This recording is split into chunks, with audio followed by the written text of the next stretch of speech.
a blinking cursor on Google Earth, zoom, and a car's roofline stares back from a dark lake. Rewind to 1990, two newlyweds vanish on Route 66. Fast forward, a dive team finds their Oldsmobile, a second shape deeper, and a secret car carrier anchored under the water. Tonight a boat slips in, a hidden cable snaps tight, and the lake opens its mouth again. Who's still using this lake? And what are they trying to hide? Tap like, hit subscribe, and come as we unravel the stories hidden in the shadows. Wind strokes an empty shoreline, a darkness pressed flat by summer heat, the kind that hums in power lines and makes a lake hold its breath. A cursor blinks on a laptop in a one-bedroom apartment. Jacob Ryder, midnight pizza cooling, eyes half mad from zooming and unzooming Google Earth. He drags the historical imagery slider over Elk Prairie Reservoir and catches it, the pale rectangle under algae sheen that shouldn't be there. He leans in until the pixels lose their temper. Roofline. Shadow. A wink from the dark. 35 years earlier, June 10, 1990, Mason and Lila Hart rolled past a leaning Route 66 sign in a faded blue Oldsmobile Cutlass Supreme. Rice still trapped in the weather stripping and a courthouse steps kiss Polaroid clip to the visor. He wore a ball cap backward and paint flecks that never gave up his boots.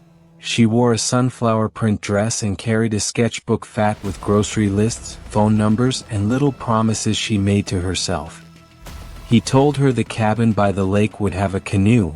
She told him the canoe had better apologize for every bruise. He laughed and said shortcuts were tradition. She said tradition was just a map with lipstick on. They checked into the Elk Prairie Motor in room 12, the kind where the ice machine sounds like an animal in a wall. They left their bags half unpacked and wandered to the old Greyhound diner for milkshakes. The waitress with the hairnet, the same one who could guess anniversaries by the tilt of a smile, warned them about storm washouts along the East Inlet Road. "It's like the land took a bite and never gave it back," she said, pouring coffee that tasted like nickel and endurance. Lila tore a number off a flyer. Elk Prairie Road and Dam Co-op. Report hazard. Cut fence, deep wash, East Inlet, and slid it into her sketchbook.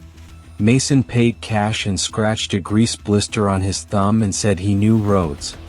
"Fences don't save you," the waitress replied without looking up. "People do." At 8:16 p.m., a Conoco cashier sold Mason a paper map, spearmint gum, 2 bottles of RC Cola. At 8:28, a motel camera caught the Olds turning north. Headlights knifed a sky with a storm growing its spine. That is the last confirmed sighting anyone could hang their name to. By June 12th, the sheriff's office air smelled like old coffee and wobbly desk fans. Sheriff Leon McRae tapped the cap of a ballpoint against a notepad until the sound felt like a metronome for bad news. They canvassed. They drove the county line with windows down, listening for a car that might answer back from a ditch. They stood at the reservoir and squinted into water dulled by silt until their eyes watered. "Roads are mouths out here," McRae liked to say, "always hungry, never full." Lila's mother, Lorraine, smoked down to filters at her kitchen table and said if that road ate her daughter she would hear it chewing. Mason's brother Drew said if Mason got lost he'd cuss and find the way. That's what Harts did. Rumors sprouted like goat heads in July. A fight over money, a hitchhiker with a red backpack who climbed in somewhere near the turnoff, a deputy who used the lake to drown inconvenient things. The waitress swore they were happy, a trucker swore they weren't. People remember differently not because they're liars, but because memory is a stubborn animal, and when it gets spooked it runs anywhere with light. The county dragged a farm pond and found a rusted gate that hadn't guarded anything in years. Volunteers chain-walked the reservoir's western edge and pulled up trot lines, beer cans, a lawn chair that failed its owner. The East Inlet, low that summer, mud like a trap, gave up nothing a man could hand a mother. Files stayed open and gathered dust you could trace initials in. Time did what it always does. It clotted. In the mid-90s, a radio host made the Hearts his September ritual, stoking calls from night drivers and people who only ever saw the lake in their rearview. In 2010, the dam got retrofitted and everyone agreed to feel safer. In 2015, drought exposed tree stumps like rotten teeth, and fishermen peered where they'd never cast and shrugged. In 2018, a retired dive instructor wrote the sheriff a letter about bathymetry and proper grids. He got a polite response and an empty calendar. Then Jacob Ryder, who liked strange corners of the internet and the satisfaction of pinning coordinates no one asked for, scrubbed across years on a satellite view and watched the reservoir change its skin.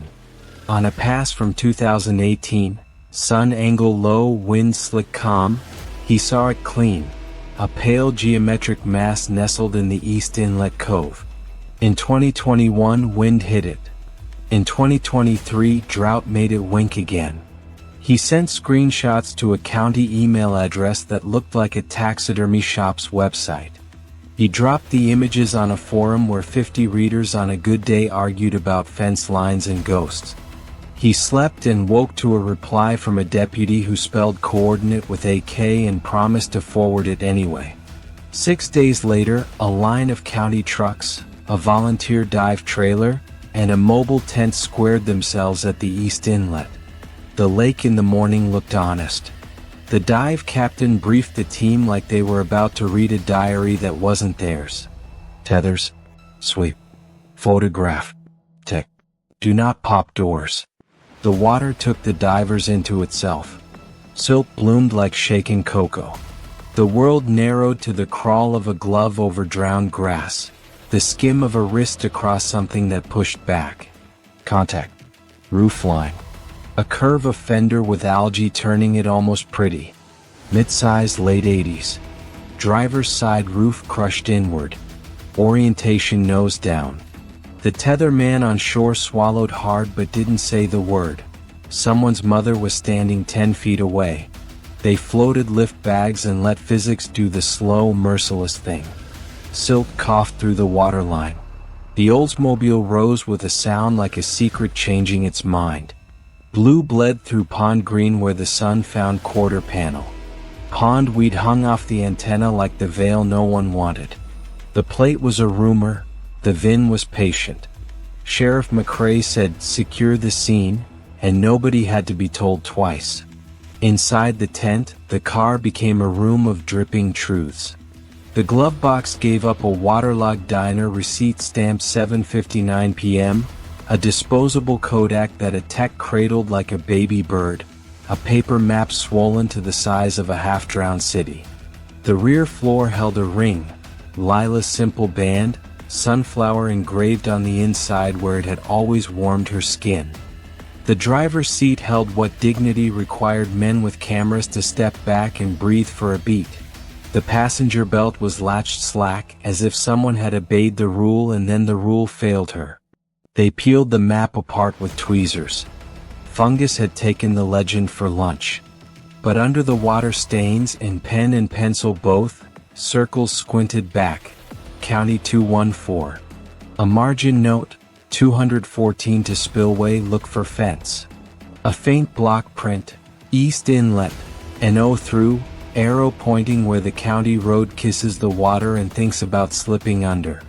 If you shouted at the screen reading that, you weren't alone in the evidence tent. Why keep driving? Maybe they didn't. Maybe the angle lied. Maybe the storm pulled the horizon down like a shade. Maybe someone moved what the county used to keep people alive. They coaxed the Kodak into giving up its ghost. First frame, motel carpet, ribbon like an afterthought snake. Second, Mason's thumb on the wheel, blister half healed.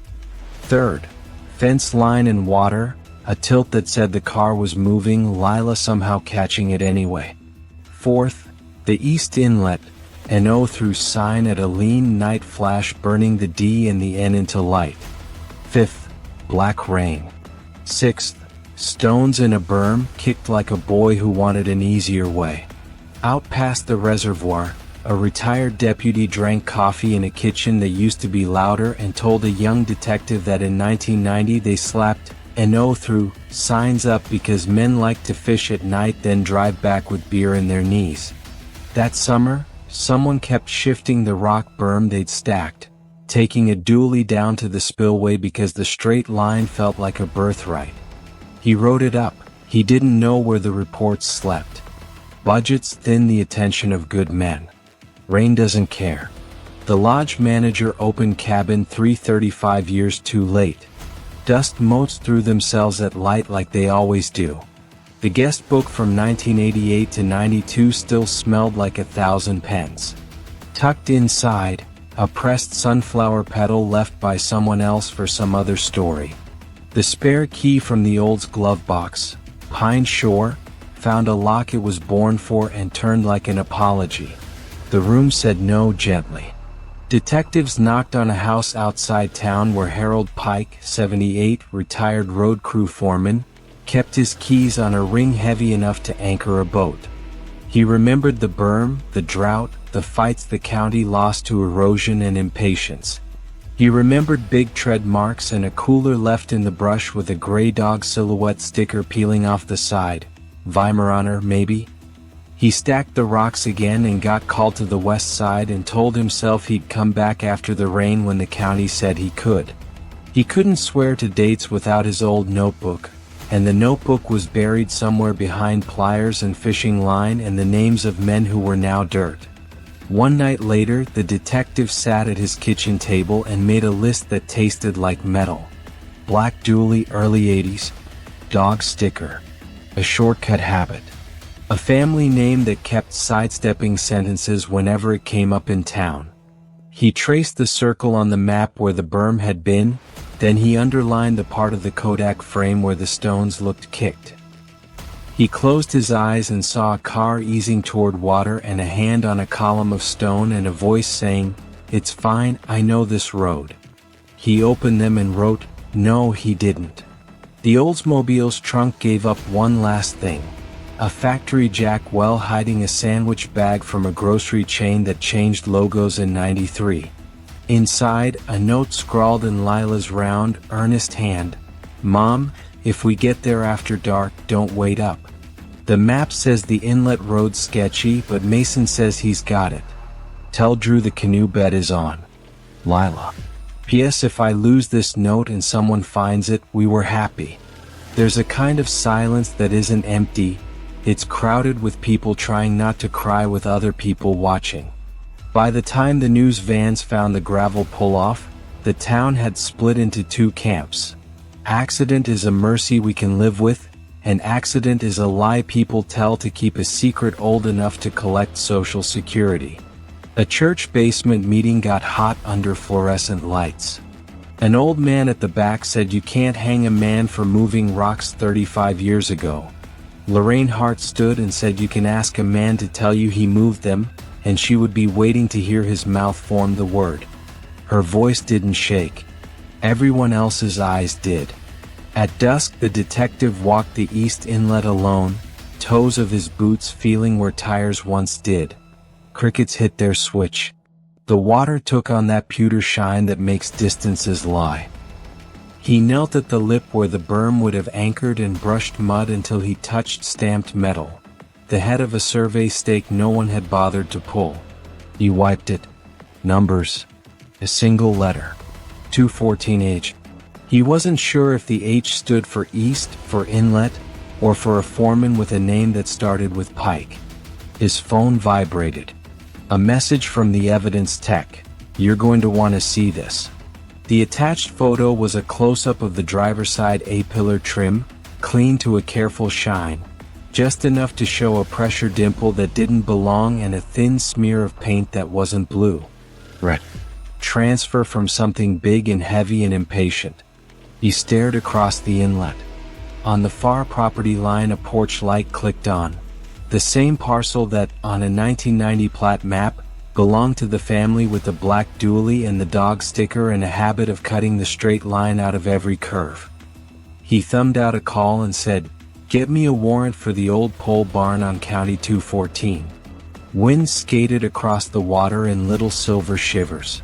The inlet, for the first time in 35 years, felt like it wanted to speak. And as the detective stood, the lake answered not with words but with shape. Out beyond where the Oldsmobile had risen, deeper in the cove where the algae keeps its secrets, moonlight sketched another roofline, smoother, wider, too clean to be a stump. It didn't move. The warrant hit paper before dawn, the kind of ink that smells like a decision. County 214's pole barn crouched behind a farmhouse where the paint had given up a decade ago. Wind licked the tin siding, and the porch light that had winked on the night before held steady now, like an eye that couldn't blink. Two deputies rolled out caution tape while the detective took in the yard's grammar. Ruts polished into hard pan, a line where grass stopped pretending it could win, a tilted post driven into the inlet's view like a finger marking a line in a book. The barn doors groaned at the touch the way old wood does when it realizes this is the day. Inside was a museum of men who never threw anything away. The smell was motor oil and mice. A dually tailgate leaned against a wall, sun-faded red, the paint scuffed where a quarter panel should have married it. Coffee cans held bolts that didn't match anything alive. A dog bowl with a gray Weimaraner silhouette sticker peeled so it looked like the dog was walking away. On a peg hook, bolt cutters with a tiny curl of fence wire still clinging near the jaw like a memory that didn't know how to let go. "Photograph everything," the detective said, voice low to keep the barn from spooking. They found a ledger under a pile of farm and ranch magazines, pages cracked with thumb grease. Not finances, routes. Spill, nights peppered through 1990. Then June, 214E berm, moved, and beside it, a check mark in the name Wes Hanlon. The surname was written on a box of lures nearby in the careful script of wives who labeled things and hoped order would civilize chaos. County tax records had already whispered it last night. This parcel belonged to the Hanlon family until 2007. Wes Hanlon died in 2004 and left everything to a brother, Ray, who sold most of it and kept the barn because grief makes people keep the wrong things. Ray arrived slow in a pickup that wished it were younger, hat low and mouth set in a line that said he'd prepared to be stubborn sometime in 1999 and never stopped. He watched the tape flit in the morning air. "You can look," he said, "but you're not going to find murder in there." The detective didn't argue. He let the barn speak. On the back wall, a workbench had a shallow drawer that stuck at first and then slid with a release that sounded too much like a sigh. Inside, plastic sleeves from a body shop, the kind you'd keep receipts in if cash didn't leave trails. One sleeve held a half-faded tag. Fender FL, GM 1981-87 red. No shop name. Just the habit of someone who wanted to remember what he didn't want others to see. Tucked behind it, a Polaroid of a truck bed with a tarp draped over something shaped like a mistake. "Where's the truck, Ray?" the detective asked. Ray's eyes flicked toward the lake and then back like a reflex he wished he could unlearn. "We sold it," he said, and the sentence was honest the way a shared secret between two guilty men is honest. Halfway. At the staging area by the east inlet, the dive team worked the second coordinate like they were peeling a scar. The second roofline had shown itself to the detective last night, a darker geometry beneath the moon's poor attention. Morning light milked the water to gray-green, better for seeing shapes if you already knew where to squint. They dropped a magnet and it surged to metal like a hand finding a pulse. The tether line tightened. Divers vanished into that opaque otherworld and then came back through comms and a hiss of radio and breath. "Pickup," the diver said. "Long bed. Later model 80s. Red." He paused, floated, touched. "Front left fender is a different red. Newer.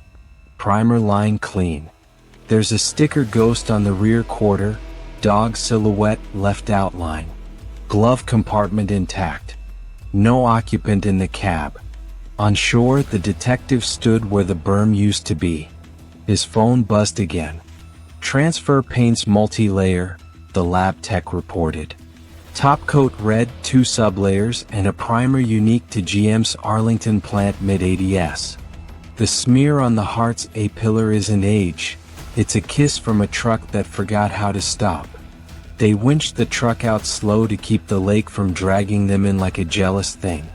It breached loud, shedding a skirt of algae. A black rope of trot line draped the bumper like a necklace. The red was more memory than color. Wes was hand-painted under the driver mirror in a white that turned bone where water had lived.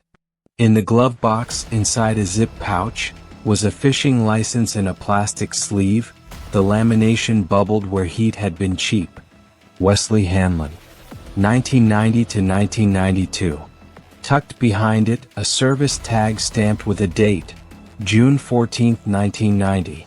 Replace FL fender buff column scuff. Under the bench seat, the divers found a cooler lid with the Weimaraner sticker still whole enough to know what it had been. And in the ashtray, a fence staple rusted to a thumbprint arc. The county's world shifted one click. Not solved, roads don't give up all at once, but aligned. Not an accident alone. Not a abduction.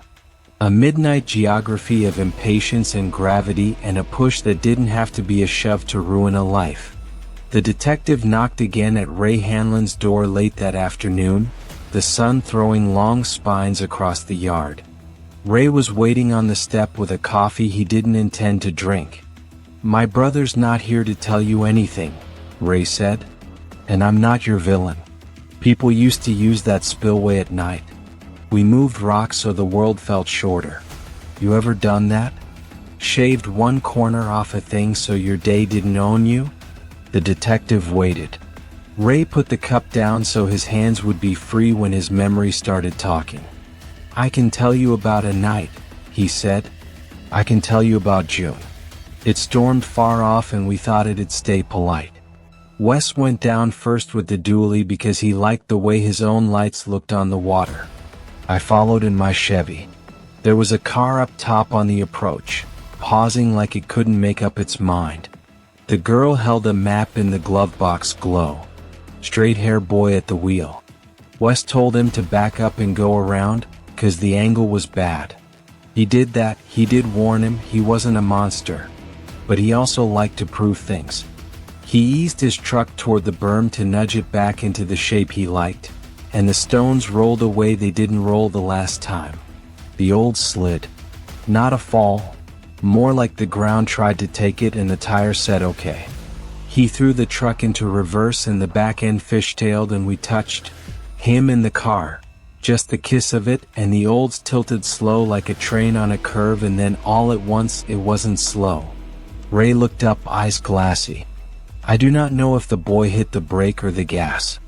I do know the girl was still turned toward us like she was about to ask a question. I think Wes thought he could bump the front quarter and push them back straight, but the clay was slick and the berm was more gone than there, and a truck is heavy even when a man means well. They went in nose first. It didn't splash like in movies. It went quiet like a coin in felt." He rubbed his jaw. Wes jumped out and ran. He went chest deep and he screamed a name I couldn't hear. There's a point where the water doesn't give, and if you go past it, it takes you too. I yelled, he yelled. The car's lights blinked once like a signal you can't interpret. Wes lost his footing and went under and came up gagging muck. We stood there a long time. Long enough for Cloud to move. Ray swallowed. We could have called. We should have called. He said, "They're gone, Ray," and he said it like a prayer and a verdict. We pulled rocks back into something that looked like what it was the day before. He backed the dually up to the barn. I heard metal grinding, that ugly talk when two paints kiss. He drank out of that cooler with the dog, and then he said we'd fix the fender tomorrow. He said he'd go down to the shop out on 40 where the man didn't ask questions. He said the county never takes this side serious anyway. "Why sink the truck?" the detective asked, though the answer lived in both of them. Ray laughed once, the wrong shape of sound. My brother ran out of tomorrows in 2004, he said. He had a stroke sitting under that porch light you stared at last night. The truck sat like a red flag. I couldn't sell it whole without a man asking why the fender layers didn't match and why the A-pillar had a scar. So I made it go where the last thing it touched went. That was in 2005. I was a coward in slow motion. The detective let the tape roll and then collected it all.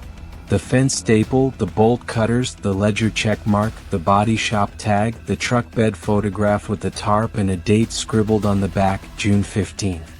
He took Ray's statement down to commas and breath. He didn't use the word confession. He used the words that courtrooms like.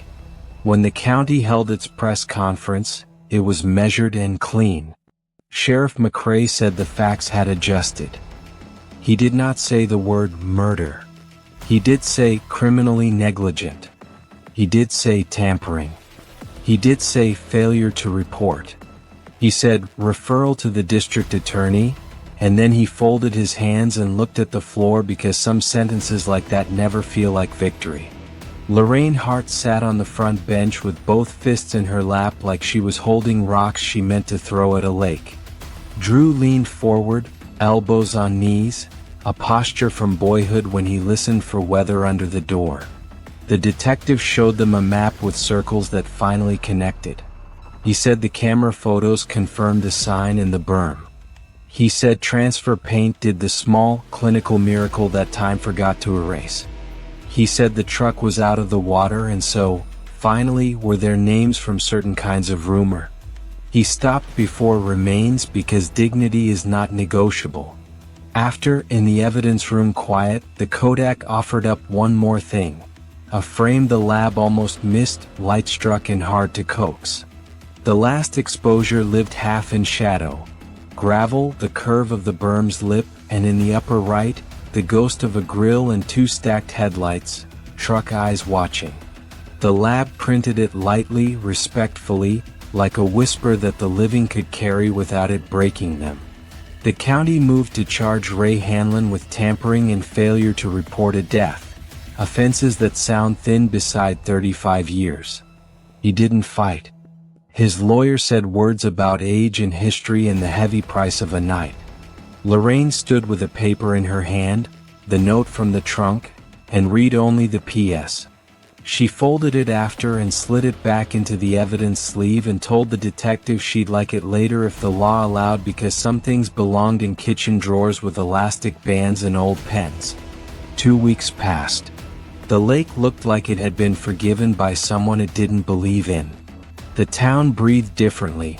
Some folks straightened where they'd been bent and others bent where they'd been straight. Then a call came that felt like a coda and a key dropped between floorboards at once. Jace, the grandson who sold the crate of decals in 2019, found something under a loose board in the pole barn while he was helping pack Ray's tools. It was a roll of Polaroids rubber banded tight, the top one sunburnt paler than the rest. He brought it in without looking alone, because he had learned a new kind of caution. The photos were the barn, summer of 1990, a man's habit of documenting the work he thought mattered. The dually with the new fender under the barn light. The cooler with the dog sticker set on the tailgate. The bolt cutter's jaw open near a spool of fence wire. And then the last 3 frames, tighter, meaner, Wes's hand and a boot and rocks caught mid-motion tumbling from a stack.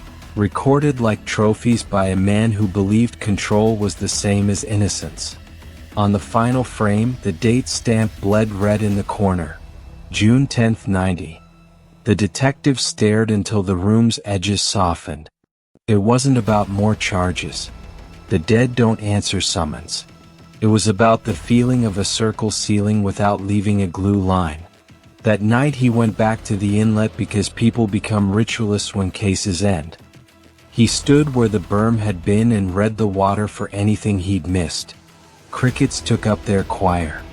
He told the dark that there are versions and then there are facts, and this is the torn edge where they met. Wind walked the cove. The inlet whispered in ripples that didn't need a translator. He turned to go, content to let silence be the last useful thing, when his phone thrummed again. A message from the lab he didn't expect to see after hours. Unrelated to heart case but flagged during lake grid, the tech had typed. Side scan identified third anomaly beyond old spillway marker. Not car. Box shape. Metal. Dimensions approximate 4 feet by 2 feet by 2 feet. Position logged. Weather window tomorrow. You coming? On the attached sonar capture, faint and stubborn, lay a rectangle too precise for nature and too patient to be trash. Not an accident, not a truck, not even a secret that belonged to the hearts. Another sentence in the lake's long story, waiting its turn to rearrange a town. The detective looked up.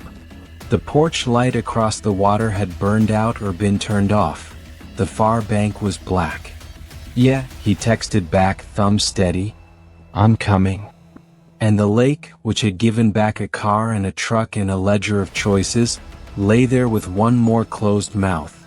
A box sitting in the silt like a thought someone meant to keep forever. Dawn came with a hard blue edge and the kind of wind that scrapes a lake clean. The dive trailer bumped down to the east inlet, tires hissing over gravel that remembered too much. The crew moved without talk. Coils unspooled, lift bags checked, comms tested. A laminated grid map clipped to a clipboard that smelled faintly of mildew and old coffee. The detective stood where the berm used to live and watched the surface settle into that pewter hush that means the water's about to give or keep. They'd marked the third anomaly last night off side scan, box-shaped, not organic, 4 feet by 2 by 2, tucked beyond the old spillway marker where the cove darkens from green to a kind of manufactured black. If you were the lake and someone asked you to hide a thought, that's where you'd put it. Drop on my mark, the dive captain said. A magnet puck went first, clacking to metal so fast the tether twitched. Then the divers slipped under, voices turning into breath and fizz in the headphones. Contact, one said. Rectangular. Encrusted. Feels like a locker or a toolbox but bigger, hasp side toward me. Sunk with cinder blocks and what looks like chain run through drilled ears. Somebody wanted a promise. On shore, the crowd that wasn't supposed to be a crowd pretended to be morning walkers. Word travels even when it shouldn't. Lorraine Hart came anyway, jaw set, hands empty by choice. Drew stood with his arms folded tight like a man bracing for whether he couldn't stop. Running sling, the diver said. Chains rusted thin. On your pole. The lake coughed silt when the box broke bottom. It came up like a shame, heavy, reluctant, dragging a skirt of pond weed. A rectangle the color of old pennies and funerals, edges chewed by decades, the hasp wired shut with baling wire that gave with a brittle snap. Inside in the tent, the captain said, no heroics. Under fluorescence the smell came first, metal funk, algae, the stale breath of sealed years. An evidence tech worked the latches with a patience that made everyone else slow down with him. He lifted the lid and stepped back, letting the room breathe. Layer 1. A wrapped cylinder in oilcloth, the texture of tar paper, bound with twine hardened into fossil. Layer 2. A fan of government envelopes, county road department letterhead visible beneath the bloom, addressed and stamped but never mailed, their glue lines ruined to dust. Layer 3. A shallow plastic tub with a snapped lid, inside of which sat a VHS camcorder and 3 tapes in Ziploc bags that had kept their bargain with time. Catalog, the detective said, voice flat to keep the air from rising. Photograph is found. Then we move. They unwound the oilcloth first. Inside lay a spiral notebook, the cheap kind you'd buy in a drugstore on your lunch break. The cover had once been blue, now it was lake. Someone had written on the front with a carpenter's pencil, spill, log. Inside, the water had spared more than it should. Pages, thin as onion skin now, still carried a hand that printed with the stubborn neatness of a man who wanted to be understood. Dates, locations, small maps sketched with blocky lines. Notes like 214E berm adjusted, Dubish and E inlet wash, rock berm stopgap, HP notes follow-up. The detective's stomach made a new kind of knot at the initials. WH could be Wesley Hanlon. HP could be Harold Pike. But notes follow-up didn't sound like a conspiracy. It sounded like an exhausted stopgap. The next page complicated that comfort. Funding REQ post-storm, photograph damage east. Sheriff OK's dock. Use Weston logs. Photograph damage east. Use Weston logs. A sentence like a bruise. They eased the envelopes apart next. The first two held typed hazard reports from June 1990 that were never filed. Fence breach at East Inlet. Berm compromised. Risk to motorists at night. Each ended with a space for a signature that had never been signed. The third held a typed memo stamped with a name the detective had seen in the county's old roster. Sheriff Forrest Cray, authorizing overtime pay for post-storm regrade, West Approach. The one area the logs showed got attention that month. Someone had penciled on the bottom. Use West on paper. East is handled. No initials this time. The pen had pressed the page below hard enough to leave a ghost reverse. Later they'd lift it with light and graphite. For now it sat there like a dare. Let's clear the camera, the tech said, already laying out towels, silica packs, a small fan, a hungry machine to digitize tape that should have been dead. The camcorder looked like a museum piece, gasket intact, battery long gone to whatever batteries dream. The bag had done enough. The screen powered if you sweet-talked it. The first tape's label had bled but not died, E inlet, June 2nd 90. They let it roll on a monitor clamped to a folding table. Tracking lines wobbled and then yielded, and 1990 stepped into the tent like it had a right. Night on the East Inlet. The grainy confetti of Vicious makes everything look like memory even when it's present tense. The camcorder was on a tripod at shoulder height, pointed at the berm like a man's finger blame. Off to the right, a truck idled. A red dually with its parking lights on, the water reflecting amber like stubborn eyes. Two figures moved in and out of the frame, silhouettes at the edge of familiarity. One broad at the shoulder with a cap brim bent low, looked like Wes from the photos in the barn. The other leaner, voice younger, nervous energy that made gestures sharp. They worked the rocks with boots and gloved hands, kicking a gash in the berm until it made a mouth that led to water. One laughed, short, hard, then turned toward the camera and backlit himself into anonymity. The audio blew out when the truck reffed. In clip bursts you could see the geometry. Rocks shifted just enough to let a heavy thing pass, then nudged to look plausible after. The tape ran 30 minutes on that work as if someone wanted a record of damage for an application no one would ever see. It ended on a set of headlights cresting the approach like a thought arriving late. The meter ticked out, screen blacked, whirring here and there as a machine that never expected to wake tried to remember how. Tape 2, unlabeled, sticker half peeled. They cleaned, prayed to the patron saint of lost formats and fed it in. The daytime stamp was live this time, digital block numbers bleeding at the edges. June 10th 90 2031. Rain flittering the lens, then a wrist wiping it clean. Same tripod angle. Same inlet. Same red dually idling off frame right, its light sketching a longer, meaner shadow than the first tape.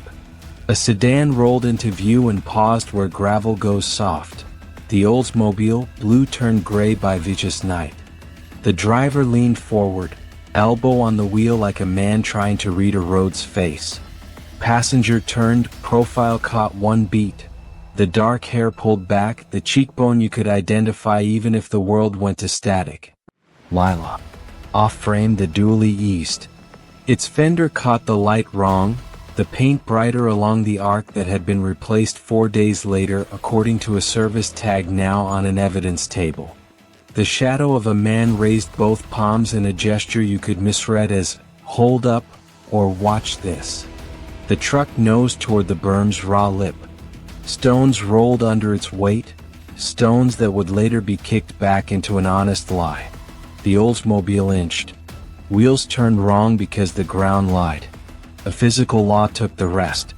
The camcorder shivered as whoever stood behind it flinched. It stayed on the inlet after the car slid, its lights winking once and going dim the way a living thing takes one more breath and then doesn't. There is a quality of quiet you only hear once.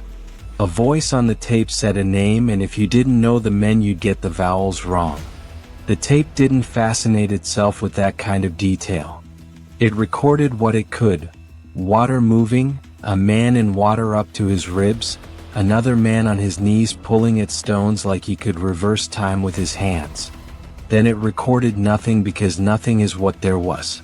The detective had a thumb on the pause bar without knowing it, knuckle white, a habit from childhood when you stop a thing at exactly the frame you don't want to see. He made himself breathe and said, "Keep it going." The last 60 seconds of the tape were odd enough to feel like a different night entirely. A second pair of headlamps approached and paused high on the road. A station wagon by the shape, hood longer, the light throw different, like eyes set wider apart. The date stamp said 2039. The camcorder panned up clumsily as if the operator had realized too late that someone else was there. The station wagon's lights clicked off. In their place, a porch light across the water came on, a lightning bug of a square in the dark. The camera drifted, lost its subject, found it again just as the wagon backed away like a thought deciding not to exist. Someone behind the camera whispered, "Don't," and someone else, warmer voice carrying a little authority, not a kid, whispered, "We log west. You hear me?" The tape hissed out to blue after that, then black, then mechanical ejection like an apology. Tape 3 was labeled in block pen, "West, proof." The detective looked at Lorraine and Drew and said, "We can finish this alone," and Lorraine shook her head once. An economy of motion you only earn by losing things and refusing to lose what's left, your place in the room. The third tape wasn't night. It was daylight, the west approach, the berm intact, the road a model student. The camcorder did a slow pan over surfaces that didn't need fixing. A voice narrated in flat officialese, "West approach damage post-storm." The voice didn't sound like Wes. It didn't sound like Ray. It didn't sound like Harold Pike, whose voice the detective had collected this week like a field sample. It sounded older, thicker in the chest, the voice of a man used to wearing a uniform and getting his way without asking twice. Sheriff Forrest Cray, if you believed old radio spots dug from the county archives. The detective believed. Someone was building a file, the detective said. For money. For cover. For both. The spiral notebook, spill log, cooperated in its soft, water-warped way. Several pages in, beneath June's entries, a list of short names and check marks gathered like black rain. Cray, WH, HP, R. The R trailed into a tear. The graphite had embossed the page beneath. They floated pencil over the ghost. The R grew a tail. What, Ray? The detective's breath made a small fog he hoped no one could see. The list wasn't a payoff ledger. It read like a meeting roll. Worse. Better? It depended on what you needed to hate to get to sleep. This clears or damns, the detective said, not sure which and not sure it mattered yet. For chain of custody, they bagged the log, the envelopes, the tapes, the camcorder that had been faithful beyond its warranty. They took statements from everyone whose face had twitched when the third tape played the wrong voice. They called the district attorney because that is what you do when the past shows up with receipts. The DA, careful and exact, said phrases like official misconduct, deceased, and conspiracy to defraud the county, and posthumous cannot be indicted, and the detective listened and thought about closed doors with sound bleeding under them. By late afternoon, the inlet had fallen back into its summer posture, broad-shouldered and blank. The barn back on 214 gave up one more item when Jace pried a warped plank off the workbench back. A shoebox wrapped in freezer paper, bound with 2 rubber bands, one new, one so old it had turned into sticky thread. Inside, license plates, 4 of them stacked like the county's shame. 2 belonged to the Harts. One to a Ford Ltd with a registration canceled in 1987. One to a Pontiac Sunbird last renewed in '92. Tucked beneath, a key fob from a storage facility off Route 40, brass tag stamped B14. "What did your granddad keep in a storage unit?" the detective asked. Jace looked at the floorboard knots. "Whatever didn't fit in the lake," he said, and then covered his mouth like he hadn't meant to be that honest out loud. At twilight, the detective stood in the green-tinted fluorescence of Northside Storage, a roll-up door row that hummed like a beehive. The brass tag matched a steel latch with a master lock that remembered only one combination: bolt cutters.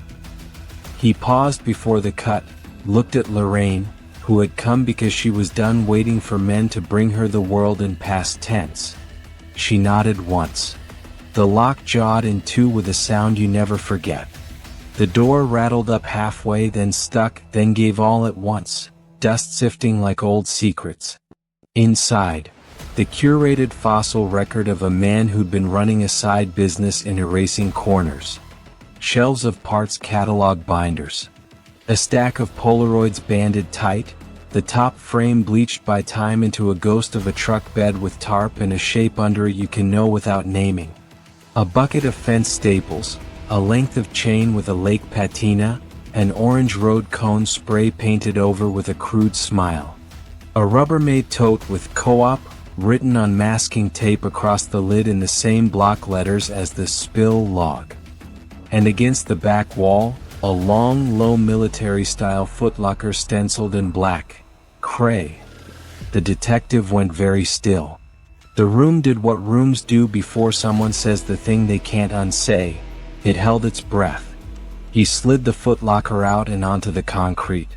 The clasps were stiff. The right one gave first, the left one sticking like it had expectations. He pried and it popped, and in the space between the metal's complaint and the lid's creak, Lorraine said Lila's name, just that, to put a hand on the moment before it jumped. The lid rose. Inside lay 3 objects arranged with the fussy care of a man who believed arrangement was the same thing as innocence. A county badge in a leather wallet with Sheriff Forrest Cray embossed in gold. A handheld microcassette recorder with a cassette inside labeled E-Inlet, June. And a rigid, heavy plastic sleeve, heat-sealed, containing a single sheet of glossy color photo paper and a length of nylon rope cut at both ends. The detective lifted the recorder first. It clicked on like it had been waiting in a box for its chance to finish a sentence. A man's voice filled the unit, fighting the tinny echo. Cray steady, bored by his own power. "East Inlet, good enough. We'll fix it on paper west side. County gets paid, boys get paid. No more calls at midnight from some fisherman's widow because you all won't give them a straight route." There was a scuffle as if the mic had brushed cloth, then another voice, young, tight, said, "What about when someone goes in?" Cray. A sigh like a man done with rain. "That's what the lake is for." The detective didn't realize he'd crushed the old rubber band under his palm until it snapped and stuck in threads to his skin. He slid the plastic sleeve out last and had to catch his face before it showed everyone in the doorway what his stomach already knew. Inside the sleeve, the glossy photo, dated by lab stamp June 2nd, 90, showed the berm at the east inlet from above, shot from the slope with intent, and in the upper left corner, the board lens had caught a partial reflection in the dually's chrome. A face. Not Wes. Not Ray. Not Harold Pike. A younger man in a deputy's hat, Turned just enough to print a jawline you could match to a Christmas card or a campaign poster if you felt like punishing yourself. The detective felt the room tilt the way a car does when clay stops being ground. Sheriff Leon McRae had been a deputy in 1990. He'd worn that hat. He'd worked storms. What? The reflection wasn't proof of sin. It was proof of presence. Between those two lives a gulf you could drown in stretched and glittered. Behind him Lorraine said, "Say it."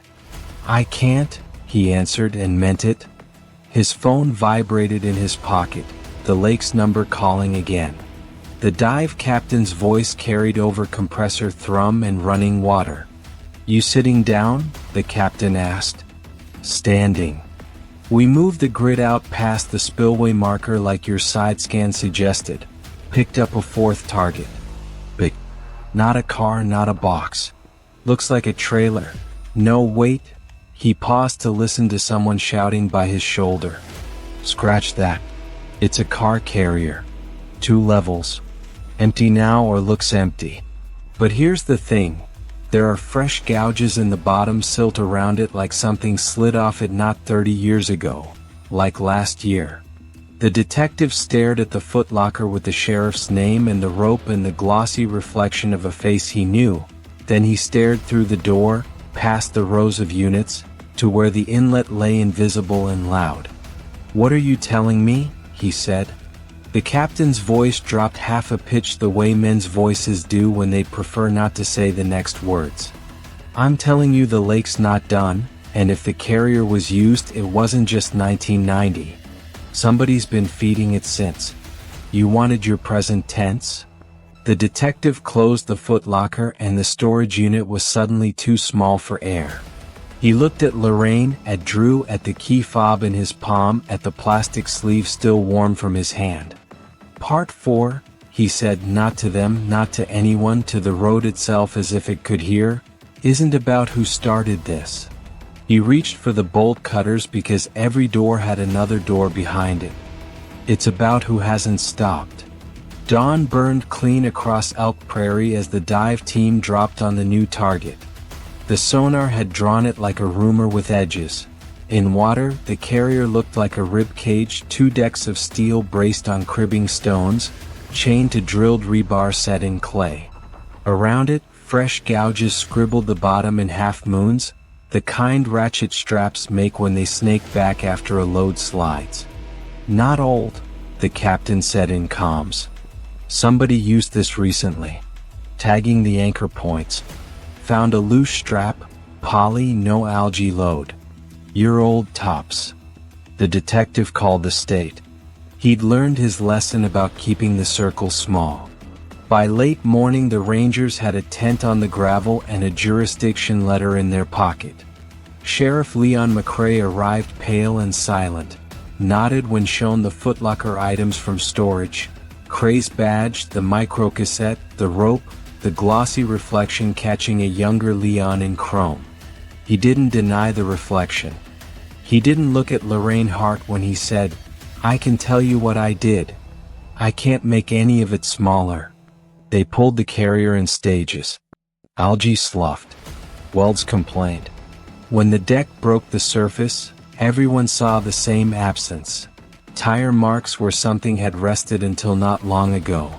A VIN plate lay loose in a deck seam, its holes torn where rivets used to live. Another plate settled out of the carrier's lower frame like a coin finally done hiding. "Stolen car ring?" a ranger asked. "Maybe once," the detective said, eye on the gouges running east. "But somebody didn't just steal. They erased. Look." He pointed to the path, the same old mouth of road, the same arc, the same slope. Except now the angle carried machine scars. Dual axle prints with diamond plate texture, recent, heading down and back. A wrecker had been here. More than once. They put quiet cameras along the trees and a plate reader behind a reflector post that had always looked the wrong direction. Then they waited. That night the inlet flattened to glass. Frogs stitched the hours. At 1:12 a.m., Headlights idled on County 214 where grass stops being brave. The truck nosed and blacked out, then killed everything but parking lamps, the kind of half-light a man thinks keeps him safe. The plate reader whispered a number. The detective's phone lit. Northline Wrecker, 1989 Ford F700. Temp tags assigned via dealer permit. Northline belongs to Vance Cutter, McRae said in the tent, voice gravel. His daddy pulled hay with a chain. Vance pulls money with one. The wrecker rolled with a clinking language of chains and ratchets. A long steel shape rode its bed, wrapped in a tarp that didn't bother to hide corners. The driver stepped out. Not Cutter. Younger. Grease on his forearms right up to the watchband. He moved like a man who'd been told the water forgives. Hold, the ranger murmured. The driver backed the bed until the carrier kissed steel. He climbed to slack the ratchets and looked over his shoulder, tense habit, not guilt, then went still when the tree line breathed men in light. Police, the ranger barked. The driver ran the wrong way, toward the slope. He skidded, went down to a knee, got up into arms and reflective vests. He yelled a first name like a favorite cuss. Vance. Under the tarp, a stripped sedan shell, floorpan cut to bones, VIN holes chewed, firewall shaved. Clean steel edges. Fresh work. They pulled Cutter before dawn from the back office of Northline Wrecker, where a floodlight made skin look like lies. On his desk, a ledger with neat columns and bad titles, carrier use, West logs, dump fees. In a drawer, county envelopes stamped road and dam co-op, blank inside. On the wall, a photo of him grinning over a mounted catfish. In the lot, a car hauler trailer with algae caught in the brake lines at knee height. I want a lawyer, he said as if it were a spell. You'll get one, the ranger said. You'll also get a boat ride. At the lake, the divers found what the ledger predicted. Cutter had been a student of old sins. His crew slid stolen shells out in the small hours and coached them down the carrier like coffins. The lake took what wasn't bolted to sense. The gouges around the deck traced the moves like choreography. Back in the tent, the detective set Cutter's ledger beside Cray's microcassette and the spill log. 3 decades of handwriting caught each other's eye across paper. He called McRae aside. The sheriff stood square, jaw tight like a man who walked himself to a line and decided not to look back. I filmed in '90, McRae said before the detective could ask. Cray wanted proof for the West repair. He sent me to shoot the East damage for his files. I kept the second tape because it was a sin and I knew it. I didn't dump cars. I didn't take money. I did shut up when I should have opened my mouth. I wanted the badge more than I wanted the right fight. That's not a defense. That's what it is. Were you at the inlet the night the Hearts went in? The detective asked. He swallowed. I was on the road above, saw lights I didn't understand, saw them go, and I stood there like a fence post. I went to Cray with the tape and he put it in a box and told me the West logs would keep the county whole and good men working.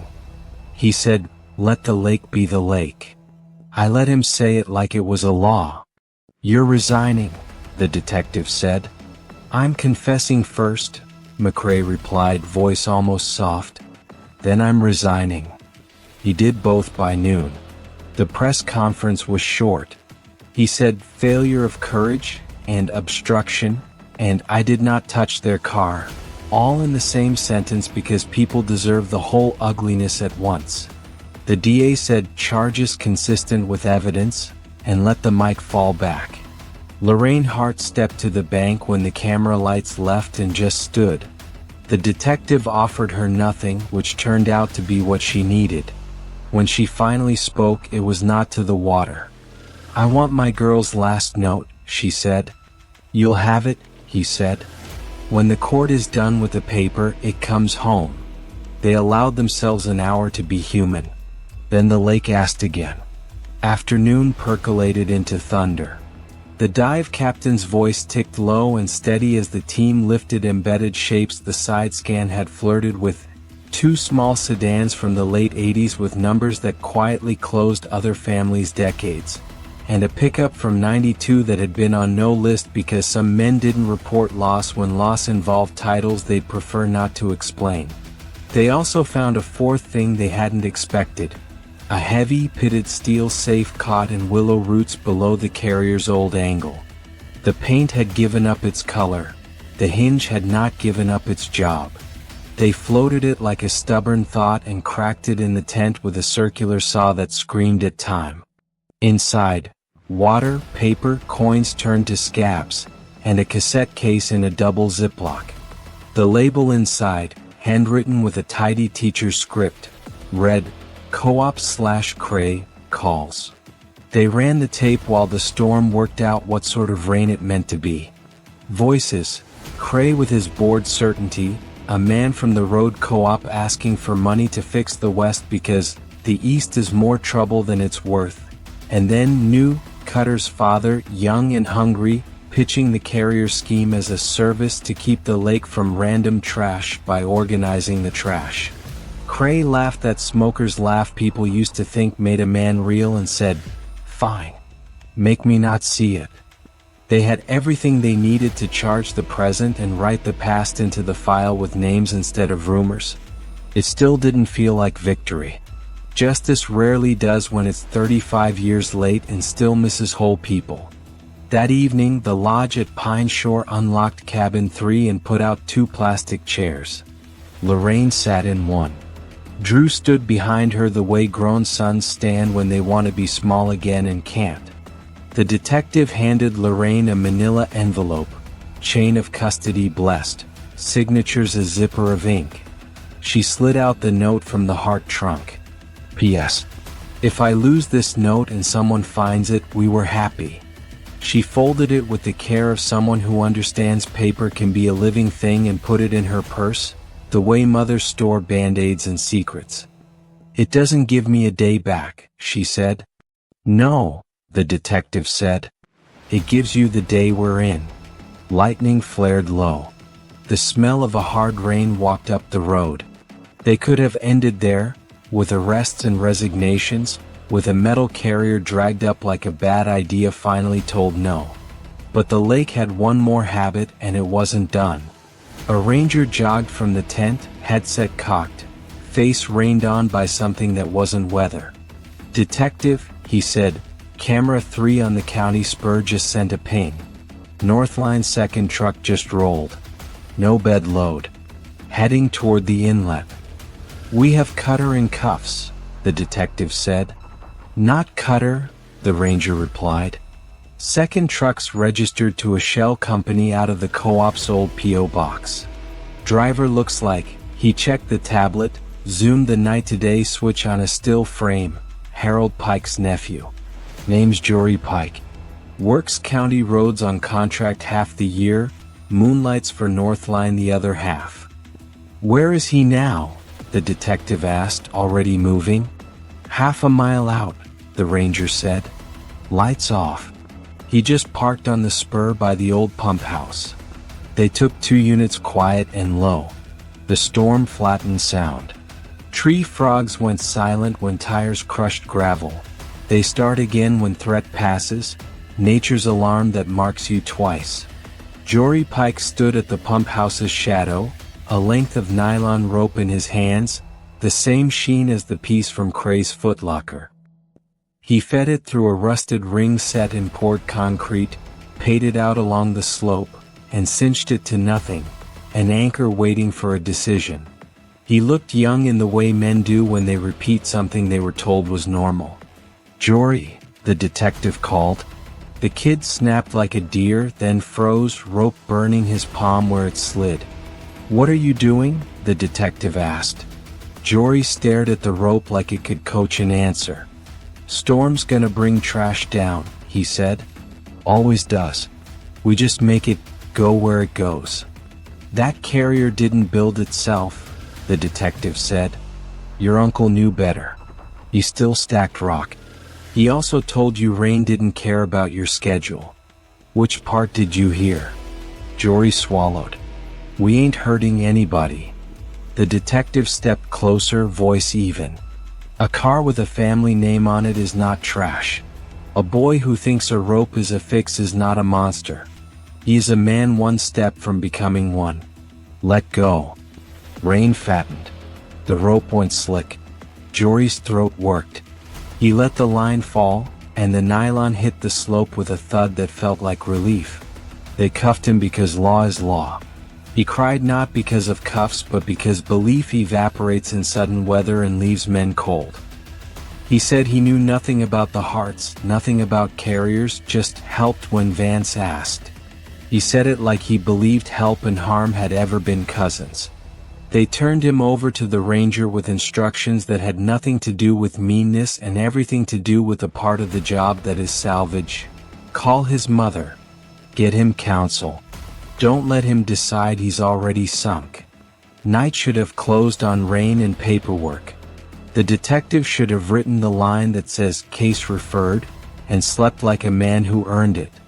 Instead, the state crew dragging the far grid, beyond the spillway where the inlet widens and the old road disappears into the map's blank, hit their winch hard on something that didn't make sense. It was not a car. It was not a safe. It was a coil of steel cable thick as a man's thumb, looped around a post driven deep under the clay. The cable led west toward a stand of drowned pines, then dipped like a sentence and vanished under silt. The captain's voice came taut. We've got a line under the lake, he said. Not a rope, wire rope. Anchored professional. Looks like a run. We follow it. Careful, the detective said. They followed. 50 yards. 100. The cable rose out of the bottom and threw itself over a pulley head bolted to a concrete block that never belonged to a reservoir. Another 100 yards and the cable met a second anchor at the back of a metal box not on the original anomaly list. Newer, cleaner, rectangular with heavy corners, bolted shut with stainless hardware that glinted like a dare. Found your box car, the captain said. Different from the first. This one's sealed for the future. Stainless. New bolts. Somebody worked out here in the last year with parts you buy online. You want it? The detective looked at the inlet, at Lorraine's chair on cabin 3's porch, at the strip of road that had taught 3 generations the wrong lesson about shortcuts. Pull it, he said. The winch motor dug its heels. The cable brought the lakes deep in a vocal shiver. The box rose inch by inch, throwing weeds, coughing fish, denying physics until it couldn't. They set it in the tent, raining like a beast. The stainless shone mean. The bolts moved only because 4 men at 4 corners made them. The lid cracked and breathed the cold of a place that doesn't admit seasons. Inside, careful as intention, lay more Ziplocs, more envelopes, more tapes. And under them, a hard drive wrapped in desiccant and a laminated card with a QR code and a printed line. If found, send to co-op, Bill West.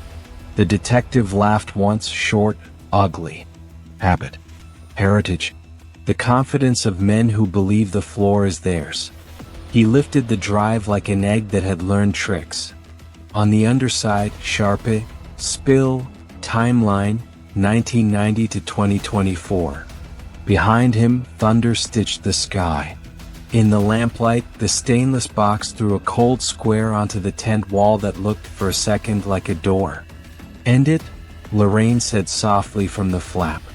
She'd come up the hill when the winch screamed, drawn by the sound of a thing arriving. I'm tired of standing here. We will, the detective said. He set the drive down among the old tapes and the new code and the rope that had finally fallen still. He looked at the carrier, at the cable path, at the ledgers and lists, at the way one sentence, fix the West on paper, had metastasized into 3 decades of men training water to hold what they couldn't. Outside, the rain quit like a decision. The inlet took a long breath. The detective reached for the power button on the digitizer. The screen warmed to a blue that promised either mercy or math. He pressed play. The monitor blinked once and went black. A smell like burnt dust rose from the power strip. Every light in the tent coughed and died. Down at the water, the dam lights along the service road winked out as if a thumb pressed them. "Grid?" the captain yelled. From the dark, the low, steady thrum of a generator starting up somewhere it shouldn't be, west near the drowned pines, and the glow of a portable work light coming alive, painting the surface in a white rectangle. Someone else was out there with electricity and a plan. "Positions," the ranger barked. The detective lifted his head, listening past the storm's leftover drip. Out on the black, a small engine coughed, caught, and grew confident. A boat. Moving toward the carrier's old address like it had been there 100 times. He felt for his radio, thumbed the send voice level. "Don't shoot unless you have to," he said. "We want answers, not a funeral." He left the tent without a flashlight because eyes want the dark first. The work light on the water carved one clean door in the night. It slid toward the place where the road ends under the lake and stopped. Whoever was in that boat killed the engine and let drift and weight do what drift and weight do. "End it," Lorraine had said. He intended to. But the man on the boat raised a hand and made a small, practiced motion, and the cable under the lake went tight as a drawn breath. And the water, which had given and given and given all day, opened its mouth again.